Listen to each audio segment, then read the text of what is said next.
রাগ হয়েন না। হয়তো বাবলে দেখা যাবে 2 দিন আগে কোনো জরুরতমন্দ আসছিল যে 200টা টাকা দিলে আমার ঘরের চুলা আজকে জ্বলবে, 10টা ধমক দিয়া পাঠায়া দিছেন। তোর বাপের টাকা তুই কামাইছ, যেমনে চাস আমার কাছে চা পারমু না। পরের দিনই দিয়েছে 6 পেটি, পরের দিনই দিয়েছে 7 পেটি। আল্লাহ খাওয়াইতেও জানে। রাগ হয়েন না কিন্তু আমার কথায়। নূহ আলাইহিস ইসলামের সাথে আজরাইলের বন্ধুত্ব ছিল, তো পরায় সময় দেখা, দাউদ আলাইহিস ইসলামের সাথে পরায় সময় দেখা করতে আসতেন। তো আসলেই উনি জিজ্ঞাসা করতেন, আজা এরানা কাবেজান, আমারে নিতে আসছেন না সাক্ষাৎ করতে আসছেন? তো একদিন আসার পরে জিজ্ঞাসা করছে, দেখতে আসছেন না সাক্ষাৎ করতে আসছেন, না আমাকে উঠে নিতে আসছেন? কয় সাক্ষাৎ করতে আসছি, কিন্তু একটা প্রশ্ন। বলছে সেই প্রশ্ন কি? বলে সামনে বসার যুবক তো আর কয়েক মিনিট আছে, আপনার মসজিদ শেষ হবে, বাইরে যাবে, আমি ওকে উঠায় নিয়ে যাব। কিন্তু যুবক যখন বাহির হইতেছিল, গেটের থেকে বাহির হয়েছে, এক ভিক্ষুক এসে বলছে আল্লাহর নামে কিছু দে। তো যাবে হাত দিছে, যা ছিল সব দিয়া দিছে, গনেও নাই। ভিক্ষুক দোয়া দিছে, হাত উঠে, আল্লাহ তোর হায়াতে বরকত দে। আল্লাহ মালাকুল মউতরে হুকুম পাঠাইছে, চলে আয়, নিতে হবে না। পরের দিন আবার গেছে যুবক, মজলিস হইতো ডেলি, আল্লাহ রসুলও মজলিস করতেন ডেলি, সাহাবাদেরকে নিয়ে বসতেন, সকাল দুপুর বিকাল সন্ধ্যা। আখেরাতের কথা শুনাইতেন, জান্নাতের কথা শুনাইতেন, জীবন কিভাবে সুরক্ষিত করা যায় এটা শুনাইতেন। সাহাবায়ে কেরাম ওই মজলিস কখনো ছাড়তেন না, এটাই সোহবত। পরের দিন যুবক আসছে, 2-3 দিন পরে মালাকুল মউত আসছে, সালাম দিয়া বলছে, আজায়েরানা কাবেজান, উঠাইতে আসছেন না সাক্ষাৎ করতে? কাজে না সাক্ষাৎ করতে আসছি। বলে প্রশ্ন ওই দিন করছেন, আজকে আমি করি। বললেন কয়েক মিনিট পরে যুবককে উঠে নিবেন, ও তো আজকেও আমার সামনে বসা। তো মালাকুল মউত বলে, এই প্রশ্ন তো আমি আল্লাহকেও করছিলাম। তা আল্লাহ জবাব দিছেন যে ভিক্ষুকে বলছিল যে আল্লাহ হায়াতে বরকত দিয়া দেন, আমি ভিক্ষুকের কথা ফেরত ফালাইতে পারি নাই, বরকত দিয়া দিছি। বলে কতটুকু দিছেন? বলে 6 টাকা দিছিল, আমি 60 বছর বাড়ায় দিছি। রাগ হয়েন না, পায়ে হাত রাখি, পায়ে হাত রাখি, রাগ হয়েন না। ইদা আহাব্বাল্লাহু আবদান, আল্লাহ যখন কাউকে ভালোবাসেন, কারো মঙ্গল চান, তো প্রয়োজনে আল্লাহদেরকে তাদের কাছে নিয়ে আসেন। ঢাকা মাহফিল, সুস্থ সমাজ গড়ার বিপ্লবী চেতনায়।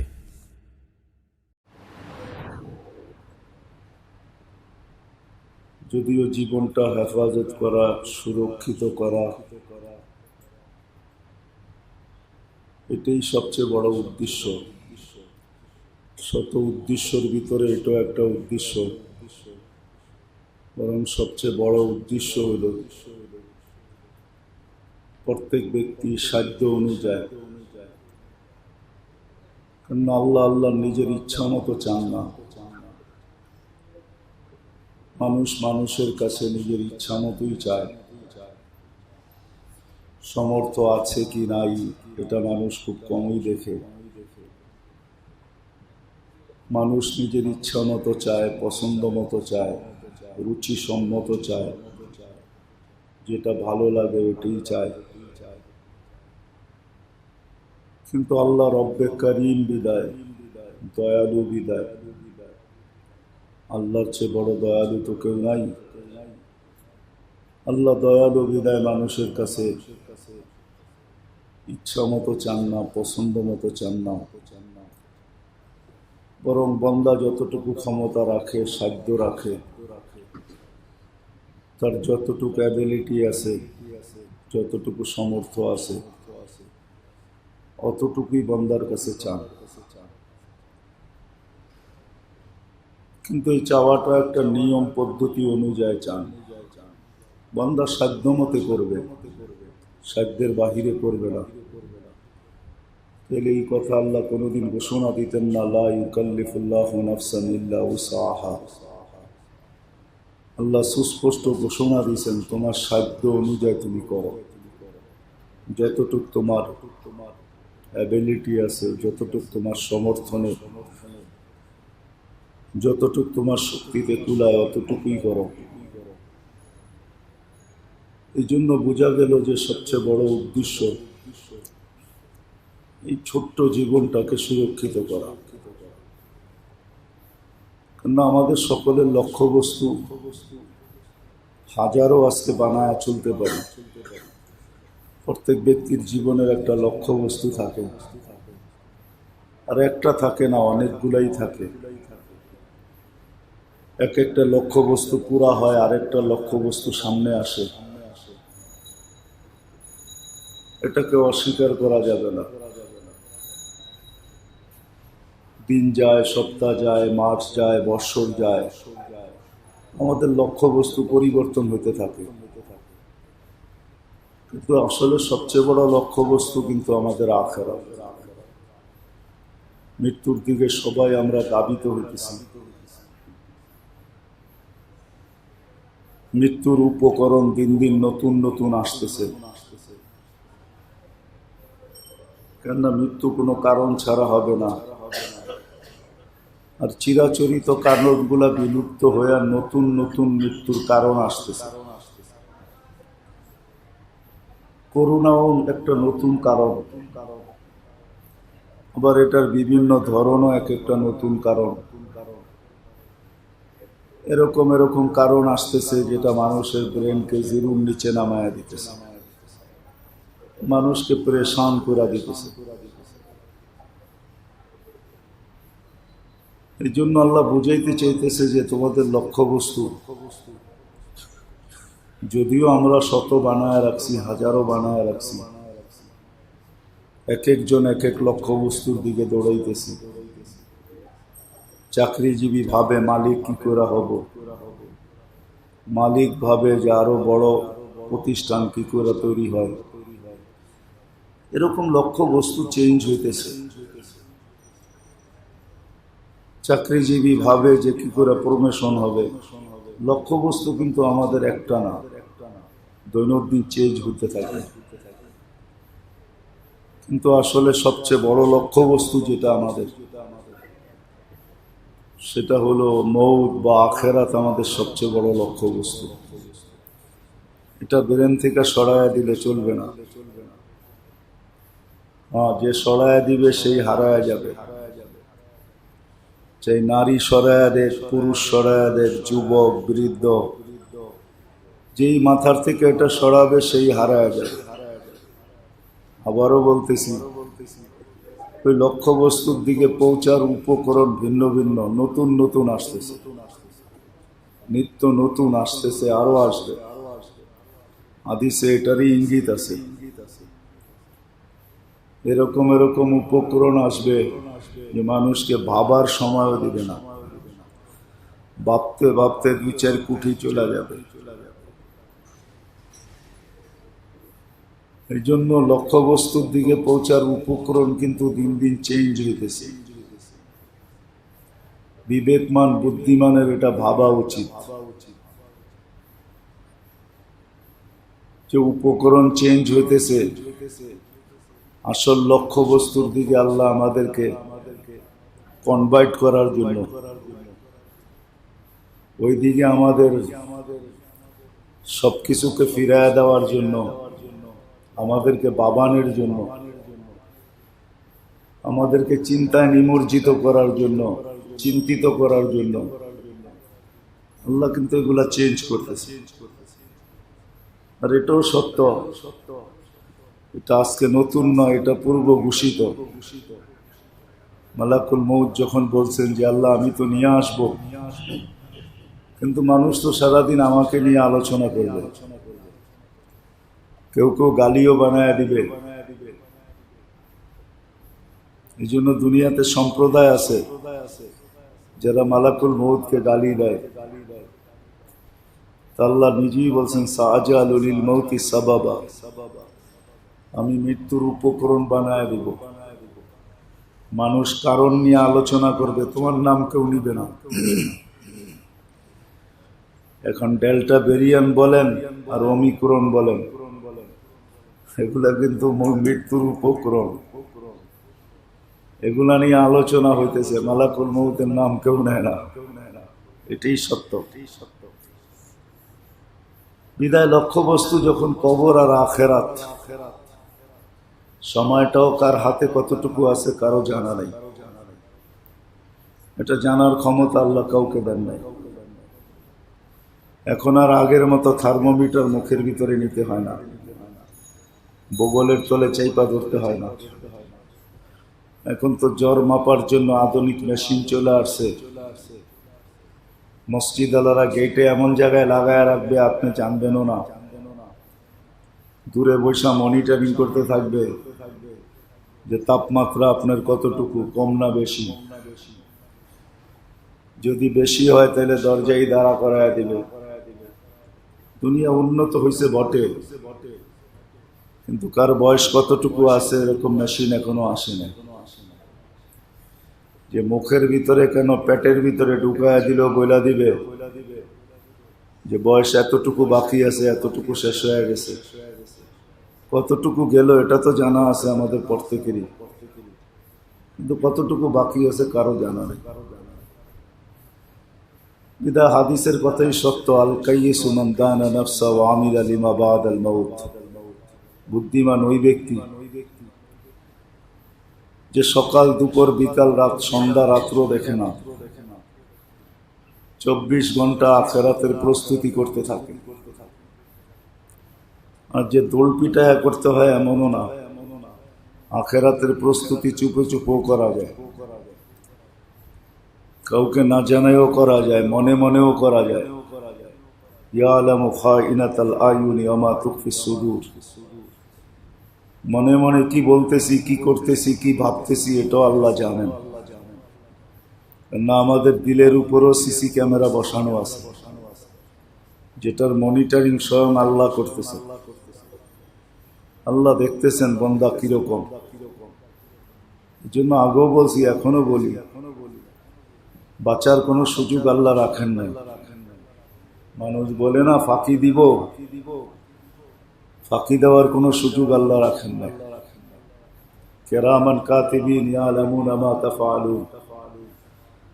কর্মের উপরে তো কিরামান কাতিবিন 24 ঘন্টা ভিডিও করে চলছে। মা মিন কাওলিন ইল্লা লাদাইহি রাকিবুন আতীদ। সমস্ত কথাগুলা দুই ফেরেশতা মেমোরিবদ্ধ করতেছে। ইয়ালামু খাইনাতাল আয়ুনি ওয়া মা তুখফিস সুদূর। দিলের ভেদগুলা, চোখের ইশারাগুলা স্বয়ং আল্লাহ সুরক্ষিত করতেছে। বিদায় বাঁচার কোনো রাস্তা নাই, ফাঁকি দেওয়া যাবে না। মানুষ নামের মেশিনটা যিনি তৈরি করছেন, যিনি কুদরত দ্বারা সবকিছু সেট আপ করছেন, আমাদের সবকিছু কিন্তু সেট আল্লাহ কুদরত দ্বারা করছেন। এমন না যে আর্কিটেকচার আইকা দিয়েছেন আল্লাহ সেট করছেন, না না না, আল্লাহ নিজেই আর্কিটেকচার, আল্লাহ নিজেই সেট আপ করছেন সবকিছু, কুদরত দিয়া করছেন। বিদায় এখানে আমাদের জানা যতটুকু আছে অজানা এর চেয়ে বেশি আছে। একটা ছোট্ট উদাহরণ দিলে বুঝে আসবে কিনা জানি না। একটা চক্ষু যদি নিয়ে নেই আর গবেষকদের সংখ্যা যদি নিয়ে নেই, তাহলে একটা চোখের তুলনায় গবেষকের সংখ্যা অগণিত। হাজারো না লাখো গবেষক একটা চোখ নিয়ে গবেষণা করে, কিন্তু তারা কতটুকু গবেষণা করছে এটাও বলতে পারবে না, কতটুকু বাকি আছে এটাও বলতে পারবে না। কি পারবে নাকি? আপনাদের শিক্ষায় কি বলে, কি কন স্যার কতটুকু গবেষণা করলো এটা বলতে পারবে? কতটুকু বাকি আছে? সামান্য একটা ছোট্ট চক্ষু, এই শরীরটার ভিতর যে সেট আপ আছে, যতটুকু আমাদের জানা আছে এর চেয়ে অজানা কুঠি গুণ বেশি রয়ে গেছে। আল্লাহ বড় কারিগর। এই জন্যই আল্লাহ বলছেন অফি আনফুসিকুম আফালা তুবসিরুন। মাঝে মাঝে ভাবিস, আল্লাহ ভাবতে বলছে নিজের দেহটাকে নিয়ে, যেটার ভিতরে সেট আপ কি করে করছে। ডাক্তারি বিদ্যা পড়াইতে তো বসি নাই, পড়াইলে বোঝা যাবে। রক্তের রং লাল, কিন্তু এটার ভিতরে কণা দুইটা, একটা বাড়ে একটা কমে, আর একটা ব্যালেন্স রাখে, কিন্তু কাটলে দেখা যাবে সবটি রঙই লাল। একটা হোয়াইট, একটা ব্লাড, একটা red, red blood cell, white blood cell, এর মধ্যখানে আরেকটা আছে, দুইটার ভিতরে যেটা ব্যালেন্স রাখে, একটাকে কমতে দেয় না আরেকটাকে বাড়তে দেয় না। ব্লাড ক্যান্সার এটার নাম। একটা কইমা যায়, একটা বেড়া যায়। আমি ডাক্তারি বিদ্যা পড়াইতে বসি না, শুধু বুঝাইতে বসছি। অনেকজনে ভাবে হুজুররা কিছুই জানে না, অনেক কিছু জানি, মুখ খুলি না। মেরে দোস্ত, বুঝানোর জন্য বলতেছি। যতটুকু জানি দেহটার সম্বন্ধে, না জানার সংখ্যা অনেক বেশি হয়ে গেছে। যা হোক, যেটা বুঝাইতেছিলাম, লক্ষ্যবস্তু কিন্তু আখেরাত। এটা মাথারতে সরায়া দিলে হারায়া যাব। আজকে যেরকম হারায়া গেছে, আজান হয় মসজিদে আসে না, জুমার দিন তো কিছু লোক আসে, বাকি দিনগুলোতে 5 ওয়াক্তে মুসল্লি হয় না।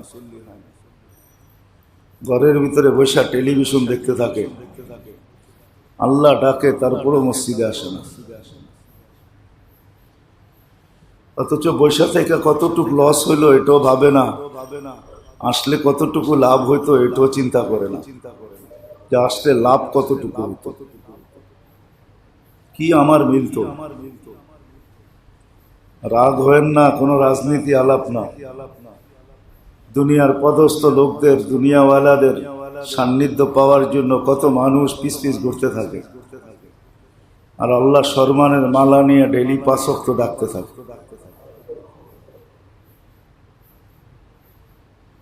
হায় বাস্তবিক, এটাই সত্য। শব্দটা বললে মনে হয় কারো ভালো লাগবে না। যে জায়গায় মানুষ পেশাব করে, কয়েকদিন করতে করতে দেখবেন ওই জায়গার কালার চেঞ্জ হয়ে যায়। আসলে আল্লাহর ডাকে সাড়া না দিলে শয়তান পেশাব করতে করতে কয়েকদিন পরে আকলের পর্দা শেষ হয়ে যায়, আকলই শেষ হয়ে যায়, অনুভূতি হারায় ফেলে। সামান্য দুনিয়ালাদের সান্নিধ্য পাওয়ার লেগা কত কি না করে, কত দৌড়াদৌড়ি করে, কত ছুটাছুটি করে, কত ভাগাভাগি করে, কত পিছে পিছে ঘুরতে থাকে, কত নামে ডাকতে থাকে, কত উপাধি বলতে থাকে, কিন্তু আল্লাহ সম্মানের মালালিয়া ডেলি 5 বার ডাকে, 5 বার। মান যারা বাইতি ওয়াজাবা আলাল মাজুর আন ইউকরিমা যায়ের। আল্লাহ বলে তোকে আমি সম্মানের মালা পড়াবো। সম্মানের মালা নিয়ে ডাকতে থাকে, কামিয়াবির ঘোষণা দিয়ে ডাকতে থাকে, হাইয়া আলাল ফালাহ। আয় কামিয়াবি কি দেখছিস, এমন কামিয়াবি তোকে দিব, সফলতা দিব যে সৃষ্টি পর্যন্ত দেখা তাক লেগে যাবে, যেইখানে উঠলো তো উঠলো কি করে, চাই যুবক হোক, চাই বৃদ্ধ হোক, চাই নারী হোক। কিন্তু বললাম না, কয়জন আসে বিবেকের পর্দার উপরে, বিবেকের উপরে পর্দা পড়ে গেছে, কুয়াশা ছায়া গেছে, বিবেক নিচে চাপা পড়ে গেছে, কারো কারো তো বিলুপ্তই হয়ে গেছে। দুনিয়ারটা থাকা কোনো থাকা না, যেখানে চিরদিন থাকতে হবে, আখেরাত। ওটা যার জেহেন থেকে চলে গেছে, মাথার থেকে চলে গেছে, তার দুনিয়ার সবকিছু থাকুক না, তাতে কি আসে যায়। এটা আমার আলোচনার বিষয়ও না। যত দুনিয়ার ভিতরে ফেমাস হোক, তাতে কি আসে যায়। এটা তো চন্দ দিন কা খেল হ্যায়, চন্দ দিন কি চাঁদনি ফির আন্ধেরি রাত হ্যায়, এটাই সত্য। বুঝছেন কিনা বুঝি নাই, জানি নাই।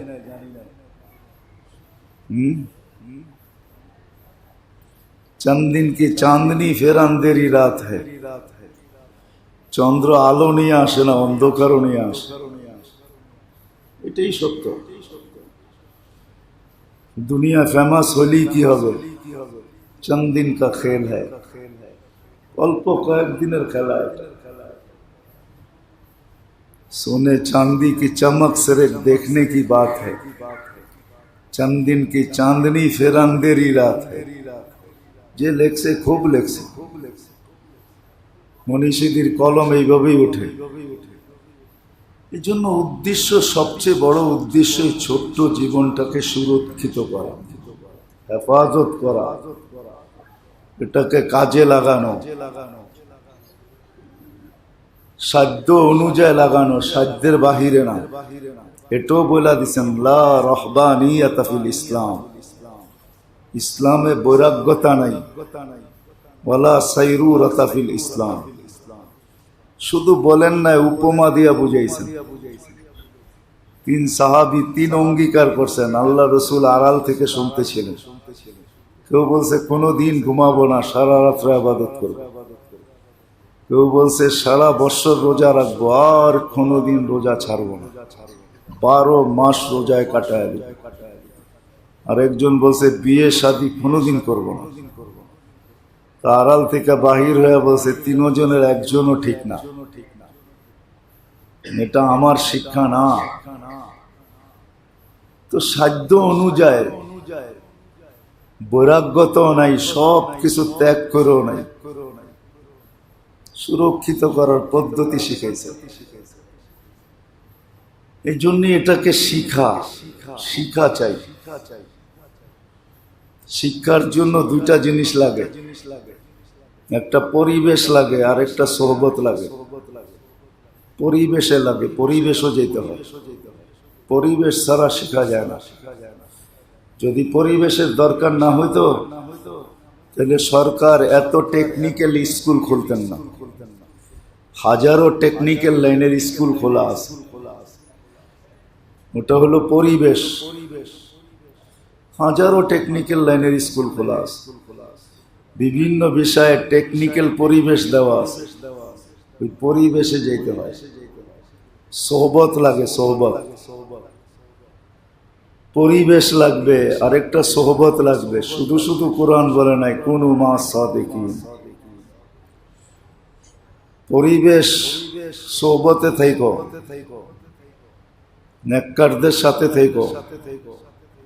শুধু শুধু বলে নাই কুনু মা সাদিকিন।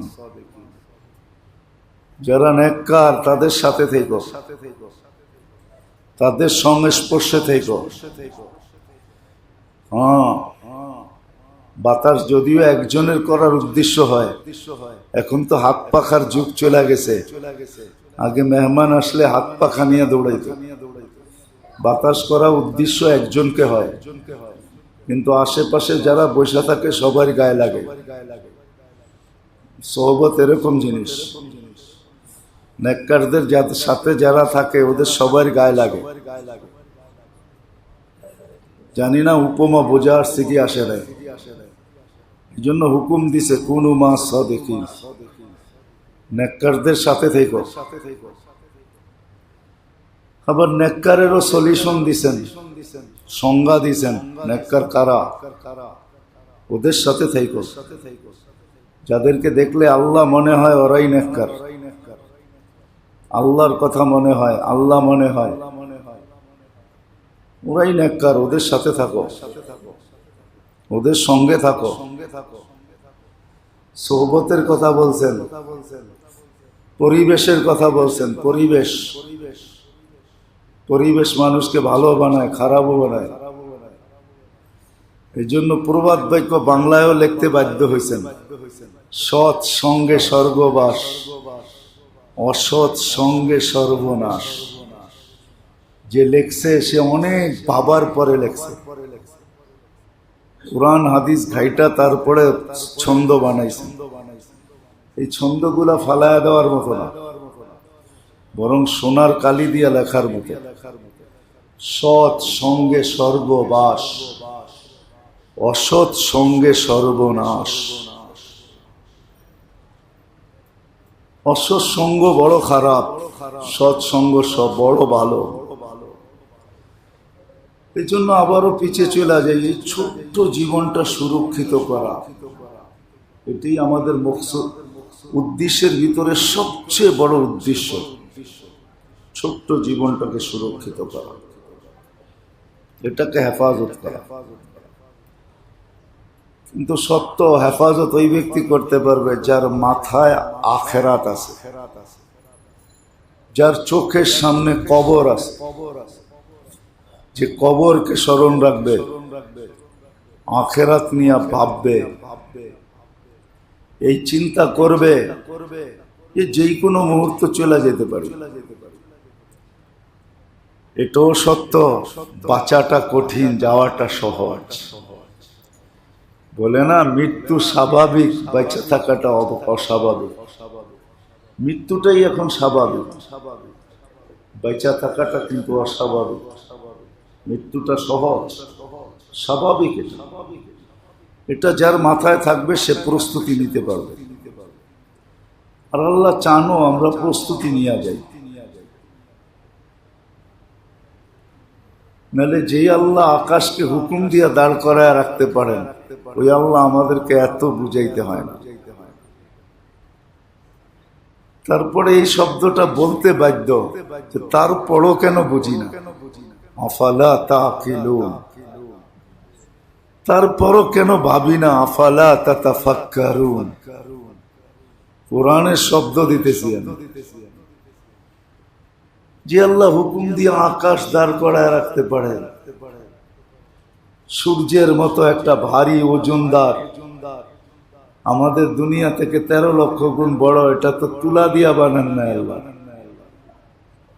তুলারও তো একটা ওয়েট আছে। মহাশূন্যে এটাকে দৌড়াইতেছেন, 365 দিন এটা ছুটতেছে। বিলিয়ন না ট্রিলিয়ন না, প্রত্যেক সেকেন্ডে কয়েক লক্ষ ট্রিলিয়ন অ্যাটম ওটার ভিতরে বিস্ফোরিত হইতেছে, যার কারণে আমাদেরকে আলো দিতেছেন। যে আল্লাহ হুকুম দিয়ে এটা করতে পারে, শুধু শুধু তো আল্লাহ আমাদের দৃষ্টি আকর্ষণ করেন না। উনজুর ইলাস সামাই ওয়া ইরতিফাইহা ওয়া ইলাশ শামসি ওয়া শুওয়াইহা ওয়া ইলাল বিহারি ওয়া আমওয়াজিহা ওয়া ইলাল জিবালি ওয়া ইস্তিকরারিহা ওয়া ইলাল আরদি ওয়া ইত্তিসাইহা ওয়া ইলাশ শামসি ওয়া শুওয়াইহা কুল্লু যালিকা ইউকাররিরু জালালি ওয়া জামালি। শুধু শুধু তো বলেন নাই যে দেখো না, তো দেখো না কেন, এগুলা কিভাবে পরিচালিত হইতেছে। ঘূর্ণিঝড় আসলোই কোথায়, কোত্থেকে আসলো সমুদ্রে, আবার এটার এত ব্যাগ দিল তো দিলই কে। টর্নেডো আবহাওয়াবিদরা লেখে না যে মাঝে মাঝে নিম্নচাপ হয়েছে, ওটা ঘূর্ণিঝড়ে রূপান্তরিত হয়েছে। ওটার গতি কম ছিল, সামনে আসতেছে আর বাড়তেছে।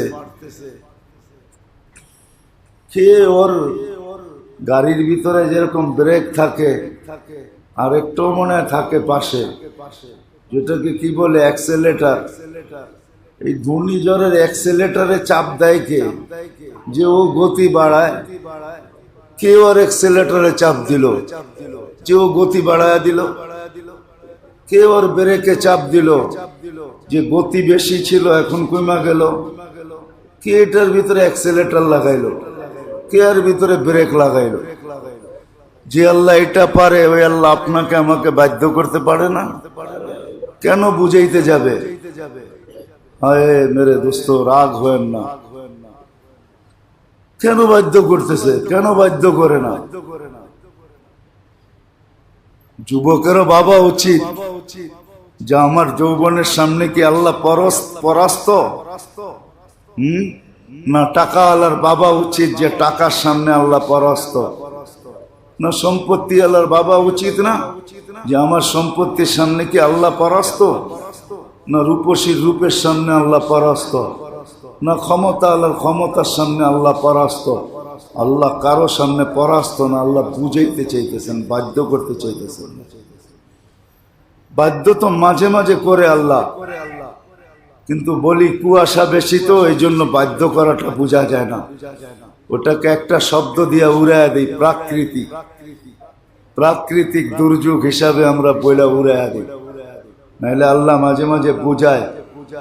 প্রথম আসলো কোভিড-19, তারপরে জানি কি একটা আসলো, তারপরে আসলো ডেল্টা, এখন আসলো কি জানি ওমিক্রন।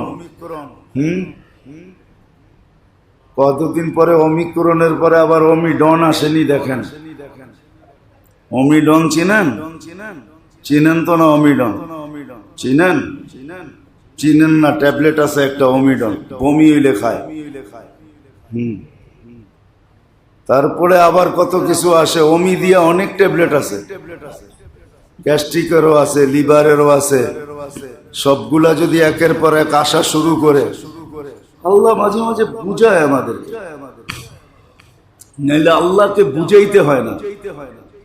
সব নিদর্শনগুলা চতুর্দিকে রেখা দিছেন। আমাদের বিদ্যার পৃষ্ঠায় সবকিছু লেখা আছে। সূর্য দুনিয়া কত গতিতে দৌড়ায়, কত গতিতে ঘোরে, এগুলো সব আমাদের বইয়ের পৃষ্ঠায় লেখা আছে, সব লেখা আছে। হ্যাঁ, শীত একসাথে সারা দুনিয়ায় আসে না, শীত ঘুরা ঘুরা আসে। আপনাদের জুন জুলাইতে এসির ভিতরে, গরমের ভিতরে এসি পর্যন্ত কাজ করে না। গরমের তাপমাত্রা বাংলাদেশে উঠাইতে উঠাইতে 45, 46, 47 নেওয়া যায় এসির জুন জুলাইতে। যান যান সাউথ আফ্রিকায় যায় দেখেন, কম্বল উড়ায় ঘুমাইতেছে, কম্বল মানে না। জুন জুলাইতে শীত আসে। আমার মনে আছে আমি মাদাগাস্কার ছিলাম জুন মাসে, ওইখানে কম্বল নিয়ে বসে রয়েছি। বাসায় জিজ্ঞাসা করছি, এসি তেমন কাজ করে না, এটাকে সার্ভিসিং করতে হবে। অথচ আমি কম্বল নিয়ে বয়ে রয়েছি এই মোটা মাদাগাস্কারে। শীতও ঘুরা ঘুরা আসে। ছোট্ট একটা দুনিয়ার ভিতরে যে টেকনোলজি আল্লাহ ফিট করে দিছে, একসাথে সারা দুনিয়ার পিঠে শীত আসে না। আসে নাকি? বলেন আপনারা, ছোট্ট একটা দুনিয়া, 24,000 মাইল, এটা সারা দুনিয়ার উপরে একসাথে শীত আসে নাকি? না, একসাথে ঋতু আসে। আমাদের তো ঋতু 6টা, বাকি দুনিয়া ঋতু হইল 4টা। আমরা 2টা কোত্থেকে বাড়ায় নিলাম। হ্যাঁ, আমাদের এখানে 6টাই হয়, এটাই সত্য। সারা দুনিয়া ঋতু 6টা না, সারা দুনিয়া ঋতু 4টা। সারা দুনিয়ায় শীত ঋতু 4টা, আমাদের 6টা। ও মেরে দোস্ত, আল্লাহর বুঝাইতে হয় না যে আল্লাহ আল্লাহ। এই জন্য তো আমি মাঝে মাঝে বলি, খরচ তো করবেন না, 30 টাকা 40 টাকা খরচ হবে, বেশি হবে না। যান বাংলা বাজার যান, পাবেন, ইসলামিক দোকানগুলাতে পাবেন, 99 নামের অর্থ সহ একটা প্লে কার্ড পাবেন। ছোট্ট একটা কাঠ পাওয়া যায়, 20 থেকে 30 টাকা নিবে। ওটা কিনেন, একদিন বসে একটু পড়েন, দেখেন এক একটা নামের অর্থ কি, মিনিংস কি। পড়েন না, পড়তে তো অসুবিধা নেই, জানেন যে এক একটা নামের অর্থটা কি।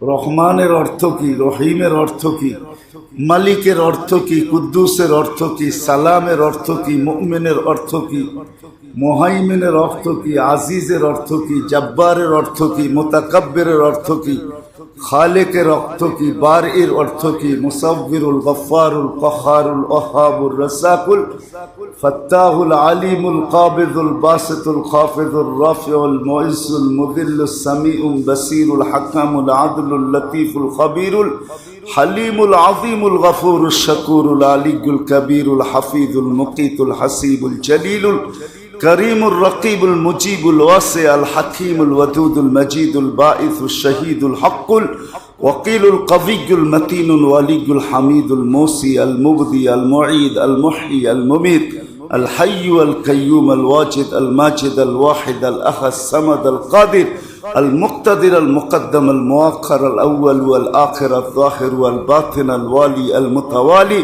البر التواب المنتقم العفو الرؤوف مالك الملك ذا الجلال والإكرام المقسط والجامع والغني والمغني المانع الطار النافع النور الهادي البديع والباقي والوارث والرشيد والصبور প্রত্যেকটার অর্থ কি দেখেন একবার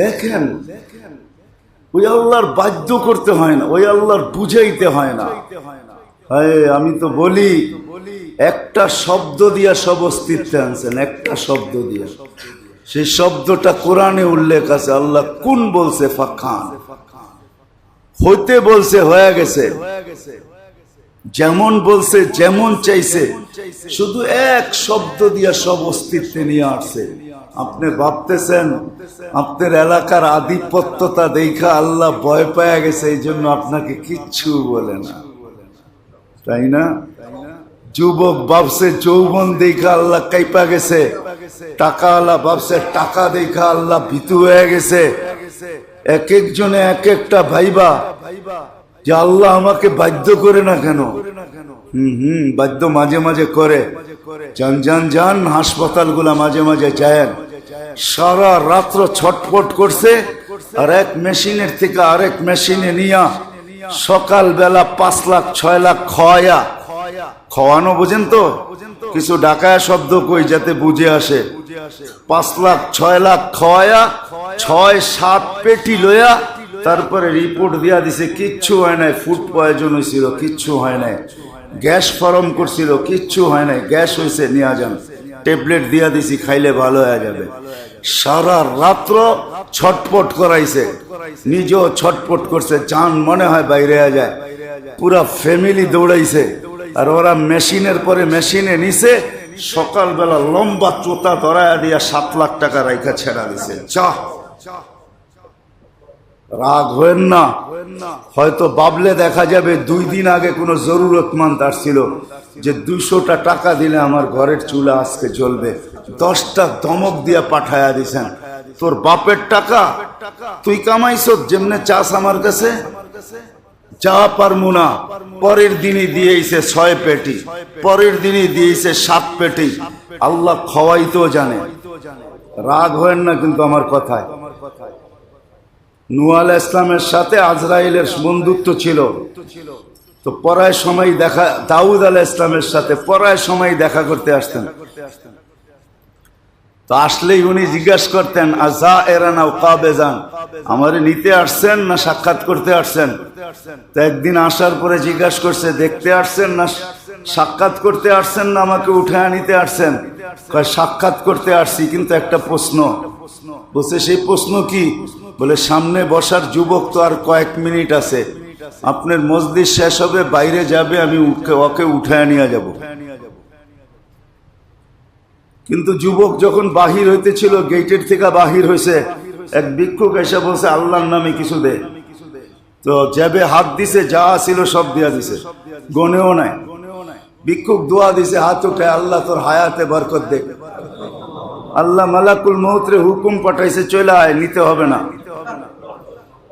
তো 2-3 দিন পরে পরের দিন আবার গেছে যুবক মজলিস হইতো ডেলি আল্লাহ রসুলও মজলিস করতেন ডেলি সাহাবাদেরকে নিয়ে বসতেন সকাল দুপুর বিকাল সন্ধ্যা আখেরাতের কথা শুনাইতেন জান্নাতের কথা শুনাইতেন জীবন কিভাবে সুরক্ষিত করা যায় এটা শুনাইতেন সাহাবায়ে কেরাম ওই মজলিস কখনো ছাড়তেন না এটাই সোহবত পরের দিন যুবক আসছে 2-3 দিন পরে মালাকুল মউত আসছে সালাম দিয়া বলছে আযায়েরান আও কাবেজান উঠাইতে আসছেন না সাক্ষাৎ করতে কাজে না সাক্ষাৎ করতে আসছি বলে প্রশ্ন ওই দিন করছেন আজকে আমি করি বললেন কয়েক মিনিট পরে যুবককে উঠায় নিবেন ও তো আজকেও আমার সামনে বসা তো মালাকুল মউত বলে এই প্রশ্ন তো আমি আল্লাহকেও করছিলাম তা আল্লাহ জবাব দিছেন যে ভিক্ষুকে বলছিল যে আল্লাহ হায়াতে বরকত দিয়া দেন আমি ভিক্ষুকের কথা ফেরত ফালাইতে পারি নাই বরকত দিয়া দিছি বলে কতটুকু দিছেন বলে 6 টাকা দিছিল আমি 60 বছর বাড়ায় দিছি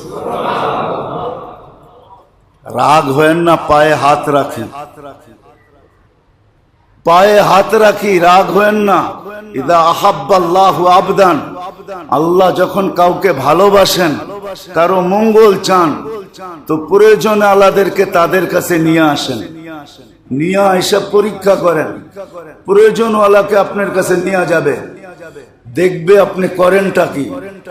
আপনি যদি ধিক্কার দিয়া দেন, তাহলে উপর থেকে ধিক্কারের ফয়সালা হয়। আল্লাহ নেওয়ার অনেক রাস্তা আছে, ওইটাই নিছে। সবাই খাইলো, কারো ফুড প্রয়োজন হইল না, তাও খাইলেন বৈশা চাইনিসে, তাও খাইলেন বৈশা উন্নত হোটেলে। এখনকার অনুষ্ঠানগুলো তো বড় বড় হোটেলে হয়, ঠিক না? এখন তো আর ওই বাবরচি দিয়া পাক শাক খুব কমই হয়, ঠিক না? কি বলেন? আপনাদের এদিকে তো হয় না মনে হয়, কিন্তু আমাদের নিউ টাউনে যায় দেখেন, এই সিজনে চাইনিজ হোটেলগুলোতে কোনো জায়গা পাওয়া যায় না, সব আগের থেকে বুক হয়ে রয়েছে। সকালে একটা বিয়া লাগছে, দুপুরে একটা, সন্ধ্যায় একটা, রাত্রে একটা, পারে না ফজরের সময় একটা লাগায় দিতে। যান যান, আমরা নিউ টাউনে থাকি, দেখি তো, খাইছে উন্নত মানের হোটেলে, মেনু ছিল, খাওয়ার আইটেম ছিল সব উন্নত মানের, ঠিক না? কারো ফুড প্রয়োজন হইল না, আপনার হইলো তো হইলো কেন? তাহলে তো আগে হোটেলওয়ালাকে ধরা দরকার, যে খানা বানাইছে ওকে ধরা দরকার, কি দিছস খাওয়ার ভিতরে, ফুড প্রয়োজন হইলো তো হইলো কেন, ঠিক না? রাগ হয়েন না, বুঝানোর জন্য বলতেছি। এটাই সিস্টেম, এটাই সিস্টেম। এই জন্য কোরআন শুধু শুধু আসে না, আম্মা সাইলা ফালা তানহার। হায় হায়, সাইল দেখো না, কান নাম নিছে, এটা দেখো। সাইল দেখো না, তোমার কাছে হাত পাচ্ছে ওরে দেখো না, কান নামে পাচ্ছে ওরে দেখো, কান নামে পাচ্ছে, মনে হয় বুঝাইতে পারি না। কান নামে পাচ্ছে ওরে দেখো, কান নামে পাচ্ছে, হ্যাঁ ওরে দেখো, কান নাম নিয়ে পাচ্ছে। কে পাচ্ছে এটা দেখো না। হ্যাঁ, বেশি দিতে পারো না, আম্মা সাইলা ফালা তানহার, ওকে ধমকায়ও না। বেশি দিতে পারো না, অসুবিধা নেই, কিন্তু ধমক দিও না। নাম কিন্তু আমার নিচে, আমার কার নাম নিচে? আমি মনে হয় আপনাদেরকে বুঝাইতে পারতেছি না। আল্লাহর নাম নিচে, আল্লাহর কার নামে চাইতেছে, দেখ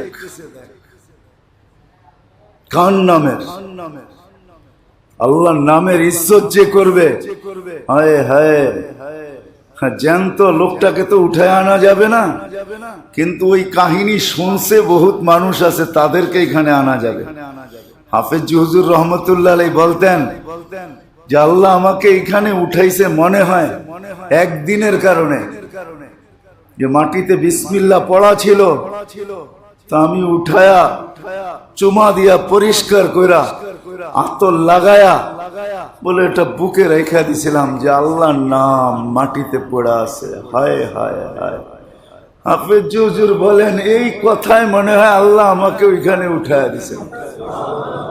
এক কাহিনী না, হাজারো কাহিনী আছে। আল্লাহর নামকে ইজ্জত করছে, তো আল্লাহ তার ইজ্জতের ঢঙ্কা সারা দুনিয়ায় বাজায় দিছে। আল্লাহ যার ইজ্জতের ঢোল বাজায়, ওর ইজ্জত কোনোদিন কেউ ক্ষুণ্ণ করতে পারে না। এটা আপনি মনে করেন না আপনি ক্ষুণ্ণ করে দিবেন। আল্লাহ ডঙ্কা বাজাইলে আপনি কোনোদিন ক্ষুণ্ণ করতে পারবেন না। আপনার ঢোল আল্লাহর ঢোলের চেয়ে বেশি আওয়াজওয়ালা না। আল্লাহ বাজায় দিতে চাইলে বাজা যাবে। এই জন্যই ছোট্ট জীবনটা সুরক্ষিত করা, এটা হলো আমাদের সবচেয়ে বড় উদ্দেশ্য। এর চেয়ে বড় উদ্দেশ্য কিছু নাই। কিন্তু হ্যাঁ, করতে পারবে ওই ব্যক্তি যার এখানে সদা সর্বদা আখেরাত স্মরণে আছে, চোখের সামনে কবর আছে, কবর ও সুরক্ষিত করতে পারবে। আর না হইলে হারায়া যাবে। এই দুইটা মাথায় না থাকলে হারায়া যাবে। যেমন আমরা হারায়া গেছি, আমরা হারায়া গেছি আল্লাহ ডাকে ইজ্জত দেওয়ার জন্য, কিন্তু কয়জন আসে ইজ্জতের মালা পড়াবে, সম্মানের মালা পড়াবে? সফলতার উচ্চ শিখরে উঠাবে। হাইয়া আলাল ফালা, কামিয়াব। শুধু শুধু তো আল্লাহর রাসূল বলেন না সালুহা সালুহা সাইরুল আমাল, তোর নামাজ ঠিক, সব ঠিক। একজনে আমাকে বলছিল, নাম বলবো না, কয় জীবনে সেজদা একটা করলেই হয়। তা আমিও বলি সেজদা একটা করলেই হয়, একমত আপনার সাথে, কিন্তু বইলা দিতে হবে কোন সময়, কোন দিন, কোন মুহূর্ত। এটা যদি বলতে পারেন তাহলে একটাই করব, আর করব না। তো ওইখানেই চুপ হয়ে গেছে। আমি বলছি ওই একটা সেজদা ধরার লেগে ডেলি 5 ওয়াক্ত সেজদা মারতেছি। 32 রাকাতে 64টা সেজদা এই জন্য মারতেছি যে ওই সেজদাটা যেন মিলা যায়। যেই সেজদা মিলতে দেরি আর এই কথা ঘোষণা আসতে দেরি হবে না, সালুহা সালুহা সাইরুল আমাল, এটা গ্রহণযোগ্যতা পাওয়া গেছে, তোর জীবন কমপ্লিট হয়ে গেছে, তোর জীবন পূর্ণ, তোর জীবন গ্রহণযোগ্যতা পাওয়া গেছে। হায় হায়, সত্য এটাই। এই জন্য লাগবে পরিবেশ, এই জন্য লাগবে সোহবত। শুধু শুধু হাদিস আসে নাই। নিজেকে মসজিদে আবদ্ধ না থাকতে পারো তো দিলটা হইলেও রাখো। কলবুহু মুআল্লাকুম বিল মাসাজিদ, শরীরটা পারো না মসজিদে বেশি সময় রাখতে, তো দিলটা রাইখা শরীরটা নিয়ে চলে যাও। তারপরে ঘোষণা দিছে কলবুহু মুআল্লাকুম বিল মাসাজিদ, দিলটা যদি মসজিদের ভিতরে লটকায় থাকে, লাইগা থাকে, তাইলো আরশের নিচে গ্যালারিতে জায়গা দিব তোমাকে, গ্যালারিতে। আর শরীরটা যদি থাকে তাইলে কি দিব একটু ভাইবা দেখো। আল্লাহ বাবার জন্য দিছেন, ভাবতে বলছেন। শরীরটা থাকলে কি দিব?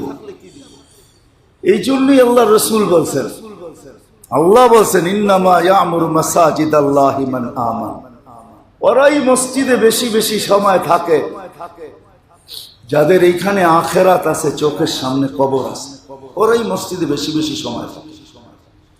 ওরাই সুযোগ পেলে মসজিদে ছুটে আসে, কেননা এটা ফেরেশতাদের পরিবেশ। ফেরেশতাদের কাম নাই, কাজ নাই, কিচ্ছু নাই, রিটায়ার্ড হয়ে গেছে, টেলিভিশনের সামনে বয়া বয়া সময় কাটাইতেছে,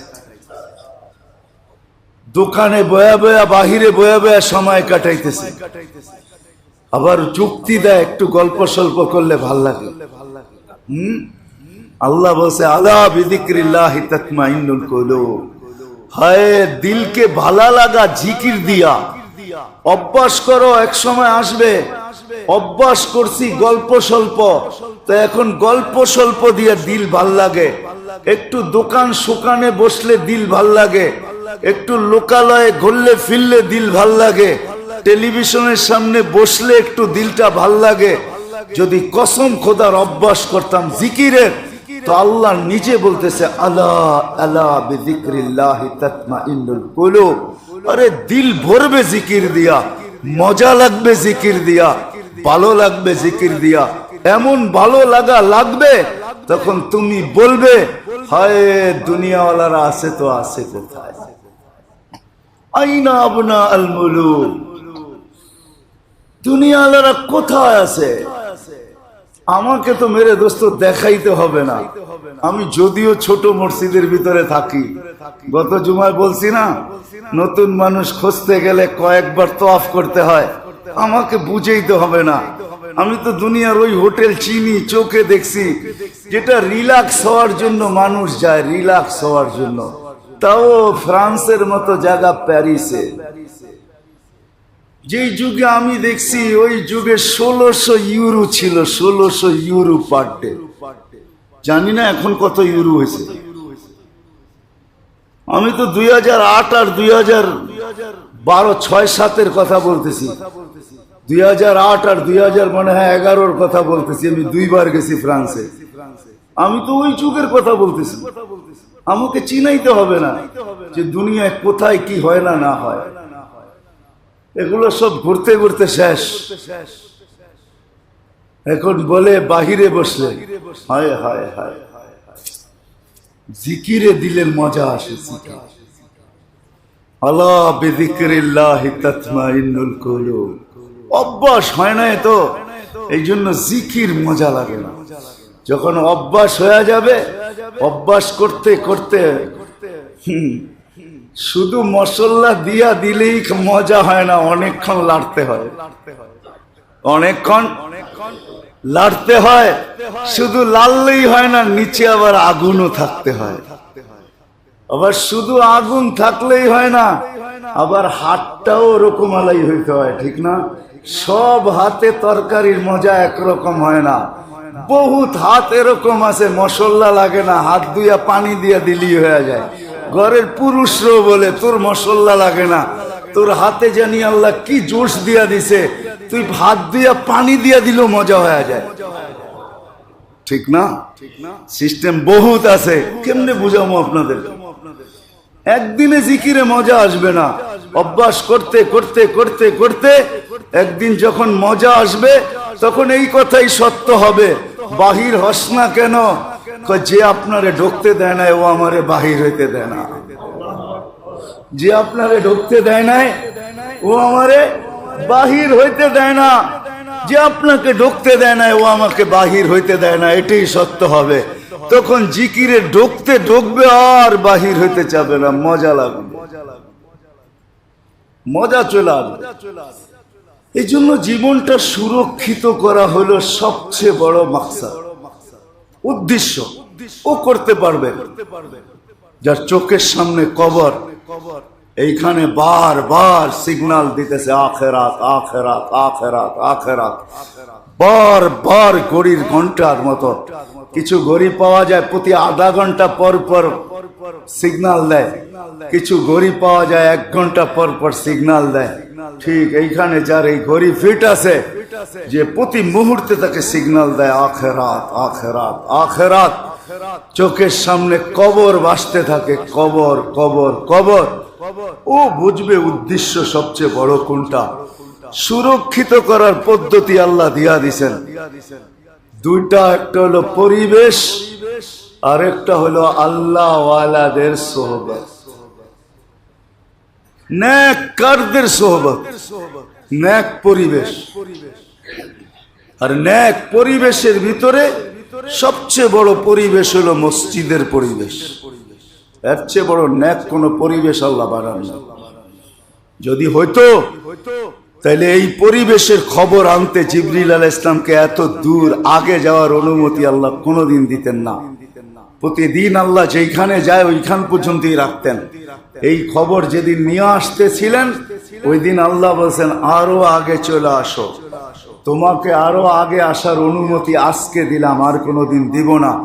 কেননা এটা বড় বড় বড় জিনিস, বড় জিনিস। এটা যদি সবচেয়ে উত্তম পরিবেশ না হইতো মসজিদ, তাহলে মানুষ আসার আগে আল্লাহ তার ঘরকে জমিনে কোনোদিন নাজেল করতেন না। মানুষ আসে নাই, বাইতুল্লাহ চলে আসছে, ফেরেশতারা নামায়া দিয়া গেছে, মানুষ পরে সংস্কার করছে, বানায়া দিয়া গেছে ফেরেশতারা। ইন্না আউয়ালা বাইতিন উদিয়া লিন-নাস। আল্লাহর রাসূল মদিনা মুনাওয়ারায় যায় নিজের ঘর আগে বানান না, ইতিহাসে নাই নিজের ঘর উনি আগে বানান না, কিন্তু ফ্যামিলির সাথে ছিল, নিচে কোনো মতে কাটায়া দিছেন, বলছেন আল্লাহর ঘর আগে বানাও, আল্লাহর ঘর আগে বানাইছেন। কেননা ওই পরিবেশ মুসলমানের মুহূর্তে মুহূর্তে দরকার। দরকার যদি না হইতো তো যে আল্লাহ 50 থেকে 5 নিয়ে আসছেন কমায়া, ওই আল্লাহ আরো কমাইতে পারতেন না, পারতেন না? হ্যাঁ, আল্লাহ 5 বার কেন রাখলেন? আল্লাহ 5 বার ডাকে, আয় পরিবেশে আয়। বাহিরে যতটুকু কুয়াশা লাগছে, ধুলাবালু লাগছে গুনাহ, ওটা আমি ওয়াশ করায় দিব, আমি আল্লাহ ওয়াশ করাবো, আমি আল্লাহ। তাইলে আল্লাহর রাসূল এতগুলা উপমা দিয়া বুঝাইতেন না। কখনো গাছের পাতা নাড়ায়া বুঝাইতেছেন, কখনো 5 নদীতে গোসল করায়া বুঝাইতেছেন যে গায়ে ময়লা আছে কি নাই। পরিবেশ দিছেন আল্লাহ মসজিদে। আসেন, হারায়া যান না। কেননা চলে যাওয়ার উপকরণ কিন্তু বাড়তেছে দিন দিন, নতুন নতুন উপকরণ আসতেছে। হাদিসের কথাই সত্য হবে, জিতবে তো আল্লাহই। যত আমরা জিতার স্লোগান দেই, জিতবে আল্লাহ, জিতবে আল্লাহর রাসূল, জিতবে কোরআন, জিতবে হাদিস। আমরা যতই জিতার স্লোগান দেই, আমরা হারবো, এটাই সত্য। জিতবে আল্লাহ, আল্লাহই জিতবে। শুধু শুধু নামাজে এটা বলা হয় না, সুবহানা রাব্বিয়াল আ'লা, মহান তুই, জিতবি তুই। আল্লাহই জিতবে, আল্লাহই মহান, সেই জিতবে। আমরা হারবো, আমরা বিবেকের কাছে হারবো, বুদ্ধির কাছে হারবো, বিদ্যার কাছে হারবো, সবকিছুর কাছে আমাদেরকে হারতে হবে। মৌত আসতে দেরি হয়, হারার স্লোগান আসতে দেরি হবে না। ফেরেশতা আয়েশা হারার স্লোগান দিবে, হারার, যে তুই হায়রা গেছিস। ইনকাতাতিল আজাল ওয়ানকাতাতিল আমাল যাহাবাত জালাল ইশতিগাল বাকিয়াল ওয়াবাল যাহাবাতিল আমওয়াল বাকিয়াতিল আমাল। এগুলা সব হারার স্লোগান। ফেরেশতা স্লোগান দিবে, তুই হায়রা গেছিস। আল্লাহ জিতা গেছে, আল্লাহর রসুল জিতা গেছে, কোরআন জিতা গেছে, হাদিস জিতা গেছে। যদি নিজেকে জিতাইতে চান, কিছু লোকও জিতবে, এমন না যে লোক জিতবে না, জিতবে, জিতবে, কিছু লোকও জিতবে। আল্লাহ প্রতিদিন মৌতেরই কিছু না কিছু লোককে জিতাই নেন। সবাইকে যে হারায় নেন এমন না, হাসপাতালে মরলেই যে হারা যায় না, না, না, না। বহু ডাক্তার সাক্ষী আছে, হাতের উপরে মরছে, কলেমা পড়তে পড়তে মরছে, ডাক্তারকে শুনাইতে শুনাইতে মরছে। সাক্ষী রেখা মরছে, সাক্ষী থাকিস, কলেমা শুনে যাইতিস। হায়রা বহুত লোক জিতা যায়, আবার বহুত লোক হাইরাও যায়। এই জন্য আসেন, আসেন, পরিবেশে আসেন, সোহবতে আসেন। আল্লাহওয়ালারা এখনো বিলুপ্ত হয়ে যায় না, হক্কানিয়াত এখনো বিলুপ্ত হয় নাই। কেউ কেউ ভাববে আপনারা কি দল বাড়ি করতে চান নাকি? না, না, না, দল বাড়ি করার কিচ্ছু নাই। আমরা ওই হাদিস পড়ে নিছি, ইবনে আব্বাস রাদিয়াল্লাহু তাআলা আনহুকে আল্লাহ বলছেন, সমগ্র সৃষ্টিও যদি তোর বিরুদ্ধে চলে যায়, আল্লাহ পক্ষে থাকে, লা ইয়াযুররুকা বিশাই, তাইলে তোর কোনো ক্ষতি করার ক্ষমতা রাখে না। সব যদি তোর পক্ষে চলে যায়, সমগ্র সৃষ্টি, জিবরিল, মিকাইল, ইসরাফিল, সমগ্র ফেরেশতা, সমগ্র সৃষ্টি জগৎ, আরে এমনকি লৌ কলম আরশ কুরসি, সব যদি তোর পক্ষে চলে যায়, আল্লাহ বিরুদ্ধে চলে যায়, লা ইয়ানফাউকা বিশাই, যারা বরাবর তোর উপকার করতে পারবে না। এটা এইখানে আগেই সেভ করে নিছে, এটাই সত্য। কেউ পক্ষে গেল কিছু না, কেউ বিরুদ্ধে গেল কিছু না। বিষয় হলো আল্লাহ পক্ষে কি। মালিক যদি পক্ষে হয় তো প্রেমের খেলা এরমই হয়। শুনাইছি না এর আগে যে প্রেমের খেলা এমনই হয়, বৃদ্ধের গায়ে যুবক বসায় দিছে যৌবনী শক্তি দিয়া থাপ্পড়, তার প্রেমিকার গায়ে কাদা লাগছে বিদায়, থাপ্পড় বসায় দিছে। বৃদ্ধ বলছে প্রেমের খেলা এমনই হয়। বলছে সেটা কি? বলে ওর প্রেমিকার গায়ে আমার পায়ের কাদা সইতে পারে না, থাপ্পড় বসায় দিছে। আমারও একজন প্রেমিক আছে, উনিও সইতে পারে না, ও তো থাপ্পড় দিছে, আমার প্রেমিক জানই নিয়ে আনিছে। আমাকে যে ভালোবাসে সে জান নিয়ে আনিছে। বিষয় এটাই সত্য। যদিও সব সময় দেখান না, মাঝে মাঝে দেখান। কখন দেখান এটারও জানা নাই, কখন দেখাবে, কার সাথে দেখাবে এটাও জানা নাই, কিন্তু দেখান, এটা সত্য। এই জন্য আসেন হক্কানিয়াতের সোহবতে, নেক পরিবেশে নিজেকে আইনা এই জীবনটাকে সুরক্ষিত করি। যখনই কোনো ইসলাহি প্রোগ্রাম হয় ওটার ভিতরে শিরকত করতে চেষ্টা করি। রুহের খোরাক হবে, রুহের খোরাক। সারাদিন তো শরীরকে দেন শুধু, শীত আসতেছে, লৌসনের দাম বেড়ে গেছে, ঠিক না? হ্যাঁ, ইনপুটার গো পোয়া 12 হওয়া শুরু হয়েছে, ঠিক না? কি মনে হয় বোঝেন নাই? লৌসন চিনেন? গায়ে লাগায় না? হ্যাঁ, ব্র্যান্ডেডটা আসা শুরু হয়ে গেছে, ঠিক না? ইনপুটাররা ইনপুট করতেছে, ঠিক না? হ্যাঁ, লাগাইবেন যখন লাগান, কোনো ইয়ে নাই, বিরোধিতা নাই, কোনো কটূক্তি নাই, লাগান, তাতে কোনো অসুবিধা নাই। হ্যাঁ লাগান, শরীয়তের হুকুম আছে, লাগান আপনি, কিন্তু লাগানোর সময় এটা একটু ভাইবেন, মিলে খাক মে আহলে শাহ कैसे कैसे জমি খা গই নওজোয়ান कैसे कैसे, এটাও একটু মনে করেন যে কত মানুষ, কত বাদশার শরীরই তো মাটিতে মিশা গেছে, ওরা তো আমার চেয়ে বড় ব্র্যান্ডের লোশন লাগাইতো। যুবক তুমি লাগানোর সময় বাইক বাও, কত যুবককেই তো মাটি অস্তিত্বহীন করে দিছে, কত যুবকই তো দামি দামি ব্র্যান্ডের লোশন লাগাইছে। কবি এটাই মনে করায় দিছে, মিল শুধু লাগানোর সময় একটু মনে করো, মিলে খাক মে আহলে শাহ कैसे कैसे, मिले खाक में अहले शाह कैसे कैसे,